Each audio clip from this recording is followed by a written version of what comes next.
राम साथियों, जय गौ माता, जय गोपाल। सभी मेरे किसान भाइयों को मेरी राम राम।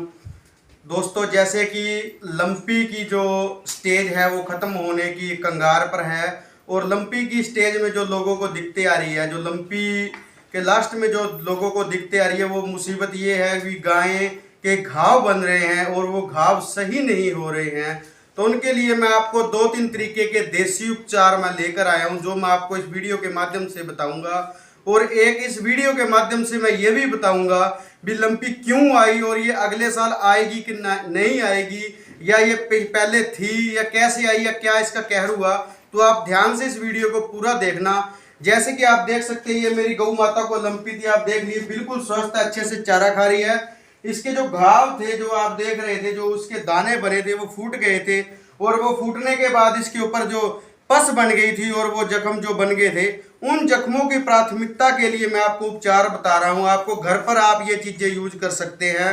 तो सबसे पहले इसके अंदर जो है मैं आपको बताना चाहता हूं भी सबसे पहले इसके अंदर जो है ये नारियल तेल है, ये नारियल तेल है और ये गंधक है। गंधक आयुर्वेदिक गंधक है। गंधक का आयुर्वेदिक में बहुत बड़ा रोल है। गंधक और नारियल तेल, नारियल तेल आपने गर्म करके कटोरी के अंदर डाल के और इसके बीच में गंधक डालकर आपने इनके जितने भी जो इसके घाव है इनके ऊपर लगाने हैं। गंधक का क्या काम करेगी, गंधक इसमें जो खुजली होती है, जो इसका चर्म रोग है और ये उसको जड़ से खत्म करेगी, क्योंकि इसकी खुजली के कारण ये अपने घाव बना लेती है। बारी बारी अपनी जो इनके घाव होते हैं उसको चाटती है और चाटने से वो दोबारा घाव हो जाते हैं। तो उसके लिए गंधक और नारियल का तेल बहुत बेटर है। उनको गर्म करके नारियल के तेल को गंधक मिलाकर आप इसके जख्मों पे लगा सकते हैं।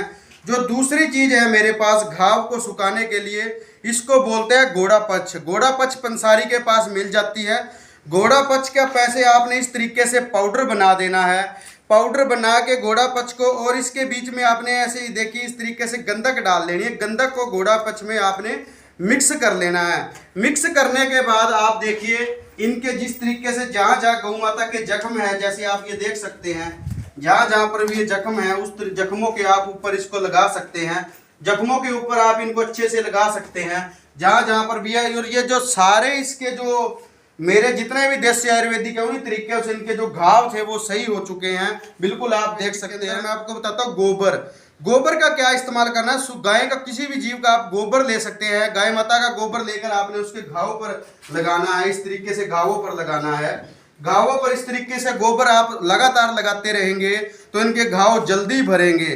उसका जो उपाय है मैं आपको बता देता हूं। आपने ग्लिसरीन जो लेना है, लेडी इस्तेमाल करती है, ग्लिसरीन घर पे मिल जाता है।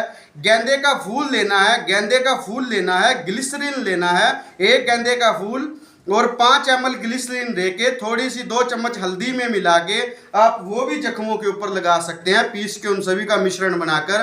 और ये चीजें आप करोगे तो गौ माता बिल्कुल ही जल्दी स्वस्थ हो जाएगी और नहलाना नहीं है जब तक ये दिक्कत। उसके साथ साथ किसान भाइयों, आपने क्या करना है, लंपी का क्या कारण है। लंपी का कारण मैं आपको बताता हूं आने का। लंपी आज से 3 साल पहले भी थी, लंपी 4 साल पहले भी थी, लेकिन लंपी जो लगातार चल रही है वो कम से कम सदियों से हमारी चल रही है। लंपी का जो मुख्य जो इसका रूप था उसका नाम था चेचक। चेचक यागी जिसको हम माता बोलते हैं, बड़ी माता बोलते हैं। तो इसके अंदर जो था पशुओं के अंदर जो पशुओं में इसका ट्रीटमेंट था वो इतना मुश्किल नहीं था, लेकिन कुछ कारणवश किसान भाई विचलित हो गए या गाय इतनी मरी, न्यूज चैनलों के माध्यम से लोग डर गए तो लोगों को इसका सुझाव नहीं पता लगा भी इसका हम ट्रीटमेंट कैसे करें। तो उसके लिए मैंने आपको ये बताना चाहता हूँ भी जो लंपी थी वो आज से 10 साल जो मेरे अंदाजे से जो मैंने सुना है, उसके बाद घोड़ों के अंदर भी आई, बंदरों के अंदर भी आई, चीता शेर के अंदर भी आई, भेड़ बकरियों के अंदर भी आई। और जो ये बीमारी थी वो घोड़ों गधों के अंदर से लेके गाय माता के अंदर और भैंसों के अंदर भी ये लगातार आती है। लेकिन इसका जो पीरियड होता था वो हर साल कम पीरियड होया करता था। जैसे बरसात के मौसम के बाद ये चेचक ज्यादा आती है, तो जिस समय ये दाने हो जाते हैं, ये अपना स्तर पकड़ लेता है चेचक जिसको हम बोलते हैं, तो उसका जो समय पीरियड था पिछले साल नवंबर और अक्टूबर के लास्ट में ये आया करती थी। ठंड होने के कारण ये इतनी नहीं फैलती थी। लेकिन इस बार ज्यादा राजस्थान या पश्चिमी जो राजस्थान है, पाकिस्तान का क्षेत्र है, गुजरात का, वहां ज्यादा बारिश होने के कारण ये चेचक रोग था ज्यादा फैल गया। ज्यादा फैलने के कारण गौ माता को जब ये चेचक रोग होता है तो बुखार आता है, हल्के हल्के दाने होते हैं, उसमें गौ माता गीली हो गई। नहला गई पानी के कारण और उनके जो है निमोनिया बिगड़ गया, और निमोनिया बिगड़ने के कारण गौ माता की जो है डेथ बहुत हुई है। उसके साथ साथ जब ये लंपी की एकदम महर कहर फैली, तो जैसे इंजेक्शन लगातार लगाते रहे, एलोपैथिक भी यूज करे, होम्योपैथिक भी यूज करते रहे, तो पशु का जो लीवर होता है, उसकी जो चीज हम जहरीली या कोई भी चीज उसको पाचन करती है, वो तो उसका स्तर गिर गया था लीवर का। तो गौ माता वो खा खा कर सारियां दवाइयां उनसे उनकी डेथ हो गई। और जो तीसरा उनका मुख्य कारण था, वो कारण ये था, जिस तरीके से डॉक्टर हम इंजेक्शन लगाते हैं तो गाय डर डर कर भी इस बीमारी के अंदर जो मर गई है। तो आपने अगले स्तर अगर गौ माता जो ये लंपी नहीं आए, उसके लिए आपको मैं एक प्रयोग बताना चाहता हूं। मेरे हाथ में ये शक्कर है, आप देख सकते हैं, ये घी है, ये मेरा खुद का एक गूगल धूप धूनी प्रोडक्ट जिसको बोलते हैं, जीव अमृत है, और ये रोटियां हैं देसी घी की बनी हुई।